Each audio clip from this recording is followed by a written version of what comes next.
하나님을 믿잖아. 백노에게 충성을 하거나 자신에게 충성을 해야 되는데 지금 그러니까 이 종교는 안 되는 거예요. 이걸 당연히 탄압을 해야지. 근데 가보니까 뭘 타고 와 이것들이 자꾸 배 타고 야 쇄국 돌아다니지 마. 들어오지도 말고 나가지도 말고 딱 나와버려요. 쇄국을 해버리는 거야 갑자기 이 시점에서 일본. 그래놓고 나서 색출을 해. 그리스도 믿는 사람들 너 믿어 다 죽이는 거예요. 그럼 죽이니까 어떻게 하겠어? 안 믿어 거짓말할 수도 있잖아요. 의심스러운 놈은 다 불러. 앞에다 뭘 놓냐면 이 후미에가 그거예요. 그림자 밟는 거예요. 저기 그림 밟기. 답자잖아요. 답자. 여기다가 성모 마리아 예수 그림을 놓고 밟고 지나가라고. 내가 마리아는 못 믿는다고 했지만 안 믿어 했지만 진짜 믿는 사람은 그걸 밟을 수는 없잖아요. 이렇게까지 막 끄집어내는 거지. 이렇게 그리스도기 때문에 세공을 다 해도 안 되겠다 저것들. 불순한 사상이 유포된다. 나가버린 거죠. 심지어 박해있던 일본인도 들어오지만 너희들이 아무래도 그런 생각을 가진 놈들인 것 같아. 귀국 금지시켜버리겠다. 이럴 정도. 하나만 예외죠. 어디? 누구? 네덜란드만 예외로. 네, 네덜란드는 처음부터 자기들과 개항하고 많은 자기점을 얻은 나라니까. 그래서 나가사키에, 지금 나가사키에다가 전용 구역을 만들어주는 거죠. 데시마라는 인공섬을 만들어서 거기를 딱 구역을 만들어주고 거기를 통해서만 운영을 하는 거고, 그 다음에 이때 난학이 발달하죠. 난학. 파란 네덜란드 한을 배우는 우리는 또 하나 보자. 이때 등장하는 게 바로 우키요에 채색 목판화 그림. 요게 발달하기 시작하는 거예요. 그래서 아주 그 하트 그림 같은 거, 이런 그림이 막 발달하기 시작하는 거예요. 그래서 에도마프 시대에 개항을 계속했으면 일본이 더 달라졌을지도 몰라요. 그리스도인으로 인해서 쇄국을 해버립니다. 아까 뭐라 했어요? 일본이 쇄국을 하면 개항하는 순간 어딜 쳐들어온다? 우리를 쳐들어온다.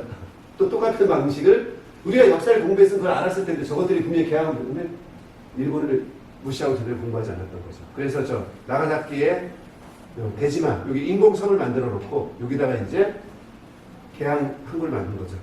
지금 이제 이렇게 인공으로 만들었기 때문에 도시를 계획도시 만들어 놓은 거죠.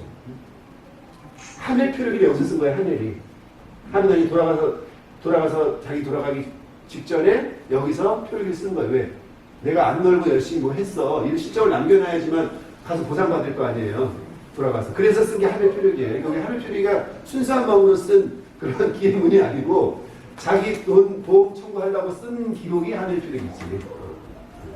그래서 다 기억을 잘 여기서 썼습니다.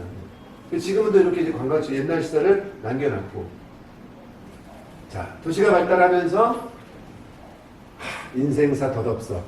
그 이제 부세라는 뜻이 웃겨요. 덧없는다. 이런 채색 목판화가 유행을 했어요. 그런데 일본이 이때 가장 많이 수출한 게 뭐죠? 외국으로? 자기를 수출했죠. 자기. 그 자기를 뭘 해야 돼요? 포장을 해야 될 거 아니에요. 여기서 뽁뽁이가 없잖아. 그래서 저 잡지를 뜯어서 포장을 쭉 해가지고 신문지 포장해서 상대실로 보낸 거죠. 그래서 그 상자가 유럽에 도착을 해가지고 딱 그 안에 걸 꺼냈지만 대부분 그건 다 쓰레기를 받지만 일반 사람들은 그게 쓰레기였지만 그래서 눈여겨본 사람이 등장한 거죠. 새로운 디자인, 이게 뭐지? 그게 바로 고흐, 모네 이런 사람이죠. 그런 분으로 해서 그럼 이렇게 그래서 고흐의 일본풍 그림들이 등장하기 시작하는 거죠. 그러니까 물건이 교역을 한다는 얘기는 단지 물건이 가는 게 아니에요. 뭐가 가죠? 사람이 가고 문화가 같이 가죠. 그러니까 이 교육은 굉장히 중요한 시스템을 갖고 있는 거예요. 그래서 자 왼쪽 건 뭐죠?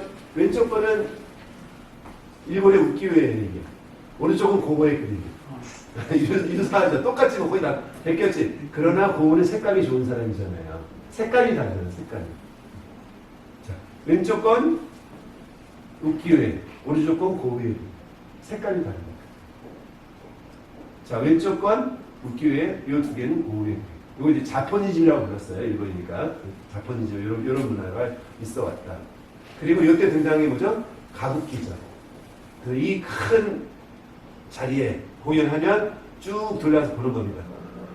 제일 앞이 제일 비싸겠죠. 로얄 석들 4시간 공연했대요.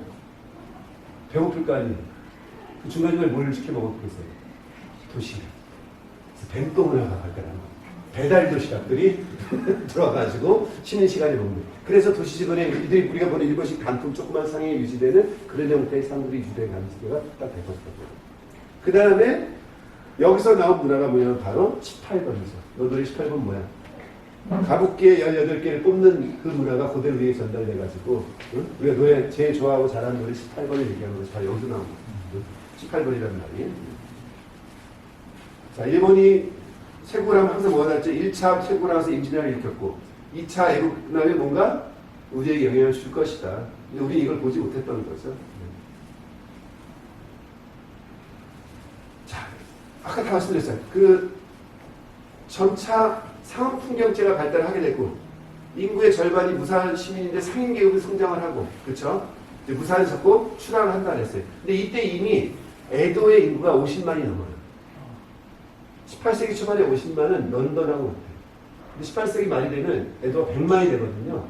100만이면 전 세계 몇 개의 그런 도시가 없어요. 국경 같은 데서. 그러니까 이렇게 일본은 사실 굉장히 양적으로 질적으로 성장하고 있었는데, 우리는 여전히 일본에 대해서 별 볼 일 없는 나라, 우리의 이렇게 생각을 가지고 있었던 것입니다. 그리고 이때 이제 상황이 발달하니까 자기 상인계획 등장하는 미스에이브, 처음에 토목적으로 시작을 했죠. 그래서 요 미스에이 마크잖아요. 토목적, 백화점, 토목적 신장했던 이런 이제 재벌, 지금 얘기하는 재벌들의 효시가 이때 다 등장을 한 겁니다. 미스에이 재벌 이런 사람들이. 그리고 이제 통신사를 통해서 계속 뭘 했으면 이렇게 통신사 얘기를 통해서 많은 문화를 계속 들여왔던 요 에도 시대의 모습들이죠. 그리고 이제 막부가 점점 어려워진다 그랬죠. 그러니까 돈이 없으니까 뭐라 하겠어요. 각 지방에다 야 세금 좀 보내라고 한 거예요. 그럼 지방은 뭘 누굴 줘요? 농민을 쪼는 거죠. 근데 옛날에 이 농민들이 꼼짝 못하고 무사히 꼼짝 못했는데 이제는 자기 목소리를 내기 시작하면서 자꾸 뭐라고 반항을 하는 거예요. 그러니까 제대로 이제 눌러대지도 못해. 그 다음에 무사계급은 점점 추상을 하고 있다고 얘기를 했었고. 자, 이런 시기. 야, 뭔가 해야 돼. 이렇게 우리가 망할 수는 없어. 우리가 지금 권력들. 고민하는 거예요. 아껴 쓰자. 그 다음에 전략, 사상 통제. 야, 이단이나 예전 금지해. 뭔가 자꾸 시도를 하지만 이런 걸로 막기에는 이미 변해버린 거죠. 변화가 확 와버린 거예요. 저런 기존에 가졌던 정책으로 도전을 하기에는. 이것이 이제 에도 막부의 결국 한계의 봉착한 시기가 되는 겁니다. 그래서 권력의 분쟁이 약화되기 시작하고 또 이 시기에 뭐가 등장해 바로 서양 열강비 등장, 배를 타고 이제는 주변에 등장하기 시작했어요. 특히 가장 큰 위협 중에 하나는 러시아였어요. 러시아의 가장 큰 고민은 뭡니까? 얼지 않는 항구죠. 그러니까 저기 발트에 쭉 오는 거잖아요. 시베리아를 거쳐 차와갖고 뭔가 이쪽에 자리 잡아야 되겠는데 항구만 만드는 뭐예요? 뭔가 물건을 대야 되잖아요. 그러니까 일본 가장 갖고 일본하고 교육을 트는 게 제일 중요하죠.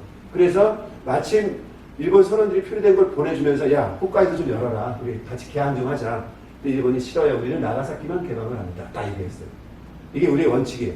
그랬더니 아예 나가사키에 보냈어. 내장부를. 그럼 나가사키로 갈게. 나가사키로 딱 갔어요. 갔더니 한국에 배도 못 되게 몇 달 동안을 이 거래를 펴려고 러시아 황제가 50박스의 선물을 보냈어요. 주지도 못하고 배 안에 몇 달 갇히고 막 병이 막 생기잖아. 그러니까 그래 조금만 건너와 라고 해줘. 연어는 주지만 그래도 우리 나가게 내달린다고 그냥 허가를 안 해줍니다. 그래서 이 레자르프가 돌아가다가 너무 열받는 거예요. 화가 나잖아. 그래서 가다가 4일쯤 가다가 대포를 쏴버린 몇 방. 소심하게. 몇 방 팍팍 쏘고 돌아가다가 이 사람 죽어요. 어쨌든 이렇게 자꾸 시도를 하는데 세상을 자꾸 변하고 있잖아요. 근데 여전히 뭘 해야 쇄국을 강화하려고 하는 거지. 그러면서 이제 야, 안 되겠다. 저 자꾸 난학도 저것 때문에 자꾸 애들이 자꾸 딴 생각을 먹나 보다. 이제는 아껴왔던 난학도 탄압을 하자. 똑같죠. 우리 조선도 뭘 했어요. 북학 처음에 실학이라는 이름으로 좀 여러 준석 하다가 자꾸 문제를 삼잖아요. 그러니까 그런 식이랑 비슷한 것 같습니다. 그래서 이렇게 온 거죠. 일본 그림. 이제 레데람프 같은 사람이 이렇게 찾아온 겁니다. 응? 러시아에서. 이게 선물 보따리예요. 그 황제가 보낸 뭐 이런 게 한 50박스가 왔다는 거예요. 응? 그 받지도 않았지. 그랬더니 그래도 손님이 왔다고 누굴 하나 붙여주면 게이샤를 붙여줬어. 손 잡고 있는 거. 게이샤 기생의 손을 딱 잡고 있었는데 이 레자르프가 딱 이 게이샤가 너무 마음에 안 드는 거예요. 왜? 이가 흑치야. 이가 새카만 거예요. 이가 새카만 거야. 뭐 이런 걸 붙여줬어. 근데 이게 이 게이샤들이 이를 까맣게 칠하거든요. 저 때는 입을 작게 보이게 하는 게 유행이었고요. 미인이라고. 입이 작아요. 그래서 안에 입이 까맣게 칠하면 입이 좀 작아 보인다는 거예요. 근데 우리 조선통신사 기록에도 나와요. 거기 여자들이 치아에 까만 칠하고 심지어 눈썹을 잡고 그러셨다. 남편을 위해서 마음을 냉세를 하는 이런 기록도 나오는 거고. 또 이제 오구하루라고 그러죠. 입이 작던 미인입니다. 그러니까 이 여자도 짜증이 확 나는 거야. 이거 선물을 통상을 안 하면서 이상한 여자를 무슨 이가 싹하면 이 승기를 내고 또 돌아갈 때 또 이거 선물도 계약을 안 선물을 줘요. 선물 너무 많이 줘가지고 쌀 5,000톤, 소금 2만 톤, 뭐 이래갖고 선물을 싣는데 또 한 20일 걸렸대요. 가다가 열받았던 거예요. 그 대판 못 쓰고 에이씨 하고 쏘고 그냥 가버렸어요. 사무라이가 몰라고 했다 그래서 그렇죠. 어떻게 전쟁도 없고 자신들은 떠나 지냈지만 이제 점차 사회의 소외계층으로 전락하고 있고 그런데 마침 유학은 들어왔죠. 공부하는 칼자 공부. 도쿠가 이에야스나 도요토미나 이런 때의 사무라이는 공부를 안 했어요. 근데 이 사람들은 뭐예요? 공부하는. 근데 유학의 모든 내용은 뭡니까? 유학의 모든 내용은 나라를 다스리는 게 모든 내용이잖아요. 그러니까 뭐에 관심 갖게 됐어요? 정치에 관심을 갖는 거였어요. 어차피 싸움도 없고 이제는 우리가 이제 칼로 싸울 때 이제 뭐다? 정치의 중심에 서야 되겠다. 어떻게 하면 나의 이 하급 무사로 전락한 도시 빈민으로 전락한 나의 처지를 바꿀 것인가?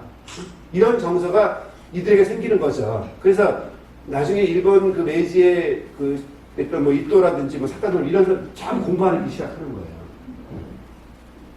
그래서 그 사람들이 보다 사회 주도 세력을 변했는데 다행히 이들은 뭐 하는 사람들 원래 출신이 뭐지 사무라이잖아요. 그러니까 뭐에 강해? 승부에 강했어요. 그때 때마침 뭐가 자꾸 들어와? 서양 여행들이 자꾸 찍적거리는 걸 본 거죠.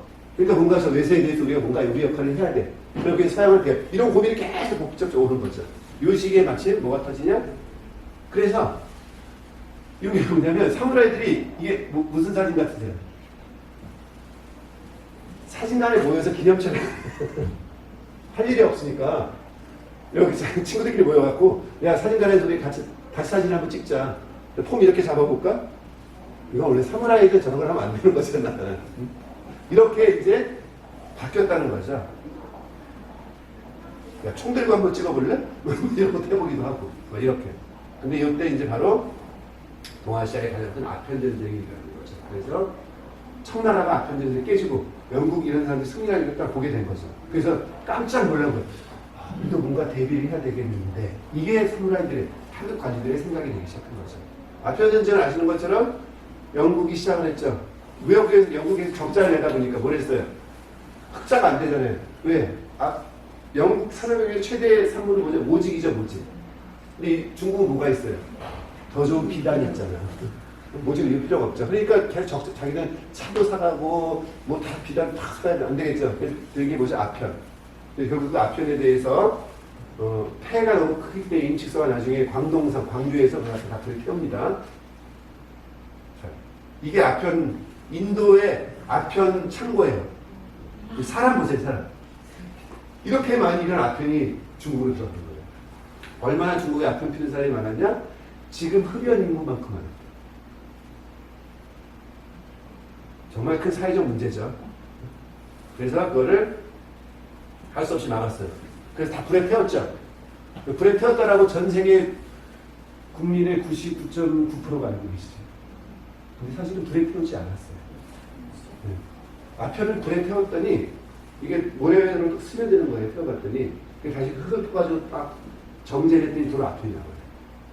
왜 우리 아편 다 보니까 끓여서 이렇게 딱 두개 하잖아요. 그래서 봤더니 아편이 뭐에 약하냐? 소금에 약해요. 소금을 섞으면 중화가 되더라고요. 자, 광주는 바닷물이 거기까지 올라오죠. 그 바닷물에 아편을 넣었더니 중화가 돼서 사라진 거예요. 그러니까 마치 뭐죠? 카바이트처럼 연기가 수증기 연기 막 나기 시작한 거지. 그러니까 멀리서 볼 때 뭐예요? 불태웠구나가 된 거죠. 응? 불태운 게 아니고 중화를 시켰다라고 보시면 되겠습니다. 네.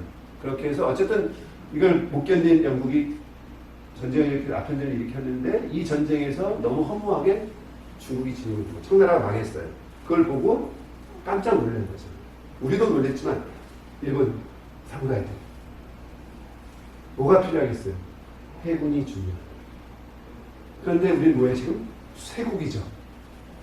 막부는 그런 생각이 없어. 세상은 변하고 있는데 자꾸 탄압만 하고 뭔가 변하고 우리가 뭔가 해야 돼. 이 사람들을 지사라고 불렀던 거죠. 지사. 우리가 이게 지사들이 뭔가 새로운 일본의 변화를 꿈꿨던 그들의 중심은 대부분 한국 무사를 중심으로 특히나 어느 쪽? 아까 얘기했던 동군 서군 전쟁할 때 서군 지역 조슈 사스마 도사별을 중심으로 서군 지역을 중심으로 한 이 사람들의 하급 무사들이 뭔가 역할을 한 것이 메이지의 핵심이죠. 그래서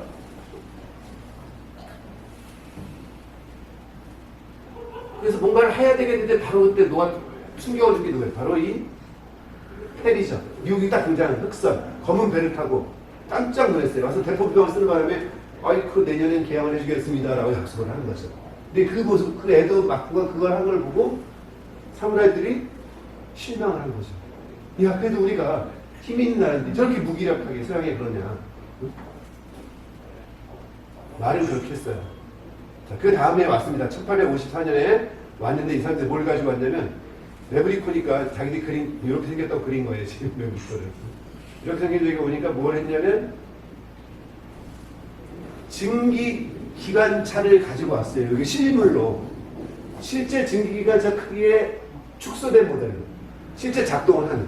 그래서 항구에다 이렇게 레일 깔아놓고 이거 돌린 거예요. 깜짝 놀랐지. 나 충격이지.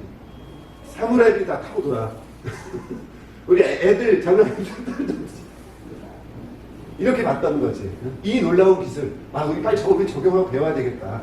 이렇게 가기 시작한 거죠. 그래서 결국 새 시대의 주요 세력들이 등장을 해서 막부의 권위를 없애고 이제 새로운 개혁을 해야 된다. 그래서 도시의 하급으로 전락한 무사기국가, 로닝과 일부 지지부 상인들이 쭉 모이친 이곳을 지사 이들이 중심이 돼서 일으키는 것이 바로 메이지 유신이고 요들의 중심 공간이 어디냐면 바로 조슈건을 중심으로 조슈, 사스마, 도사 이 세 지역을 중심으로 움직이는 것이 메이지 핵심 세력이 거기에 전부 거기 출신들이에요. 특히 이제 조슈. 그래서 우리가 알고 있는 최근의 아베까지 그 메이지 시대부터 지금의 모든 사람들의 핵심은 다 그 조슈가 출신입니다. 다 저기. 근데 이 조슈가 어딥니까? 우리랑 제일 가까운 지역이었잖아요. 이렇게 들어오는. 그쵸? 여기가 그 시모노세키고, 요 뒤로 가면 히로시마고, 그쵸? 야마구치, 그 뒤로 넘어서 다이오시아도 있대요. 여기 핵심이죠. 그리고 처음에 이들이 이제 에도의 그 막부 세력과 싸우기 위해서 자기들이 힘을 합쳐야 되는데 자기들끼리 세력 다툼을 되게 많이 해요. 니네 지금 이럴 때가 우리가 힘을 합쳐야 돼. 이 힘을 합쳐야 되는 역할을 해서 핵심적으로 역할을 하는 사람이 바로 사카모토 류마라고 하는 사람이에요. 그래서 그 힘을 합치게 하는 바람에 그 동맹을 만드는 바람에 메이지가 힘을 이겨서 메이지를 이뤄낸 거거든요. 그러니까 그 사카모토 류마 우린 잘 몰랐지만 일본 사람들은 굉장히 중요한 사람이죠. 더군다나 일본 사람들 속에서도 사실은 요시다 효이냐 이런 인물밖에 모르다가 잘 몰랐다가 갑자기 류마가 소설이 공부하게 되니까 그 소설이 히트를 치면 사람들이 아 사카모토 류마가 얼마나 중요한 인물인지 시작하는 거죠. 그러니까 다양한 형태의 도구를 통해서 사람이 등장해요. 그래서 요 사카모토 류마의 대표적으로 사초 동맹이라는 조슈와 사시마의 동맹을 맺혀서 우리가 지금 에도를 상대로 막부 상대로 힘을 합쳐야 될 때야 라고 얘기하는 거죠. 그리고 이제 요시다 쇼이는 정치적 지도자죠. 길러낸 거야 애들. 초만굴기 풀밭에 있는 사람처럼 일반 사람들이 힘을 합쳐서 불기 뭔가 이뤄낸다. 여기서 가장 감명 깊게 배운 사람이 그 이또잖아요. 이게 다 뭐냐면 1830년대 중심 사람들이고 이또는 10년 뒤에 사람들이니까 1830년대 우리는 왜 1820년대에 누가 있었어? 20년대 중심 세력들이 흥선대원군부터 수은 최재형부터 다 이런 사람들이지. 다 맞물리는 시기라고 보시면 되겠습니다. 다 요절을 했어요. 최영당이 죽고 그 다음에 습격당해서 살해당하고 20대에 다 죽은 사람들이지. 그 사건 때문에 로마를 가장 존경하는 사람이 누구냐면 바로 손정이에요. 손정. 일본 소프트뱅크. 그래서 로고가 같아요. 사건 때문에 로마가 해원대라고 하는 바다의 부대, 이런 자원봉사들을 만들 때 이게 그들의 문장이었거든. 그걸 그대로 흉내내서 그걸 만든 거예요. 그 손정희 선생이 너무 중요한 착한 말.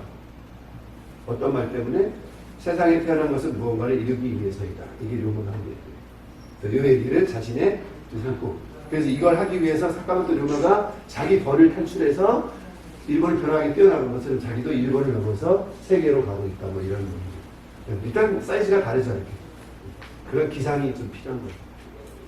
그래서 시실 중심으로 조남량이 자 다시 덴노를 세우고 오랑캐를 무리수사했더니 당시 천황은 이걸 외면했어요. 당시 천황이 고메이 천황이거든요.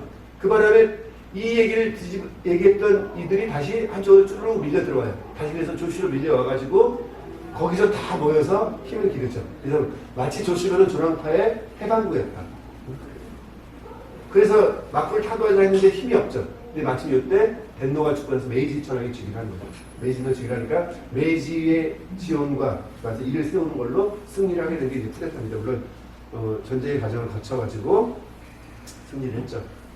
승리하기 전에 이제 유시노부 이 덴노가 자신의 모든 권력을 황제 덴노의 마부가 황제에게 바치는 대정공화이라고 합니다. 싸우지 않고 내가 다 모든 걸 넘기겠습니다.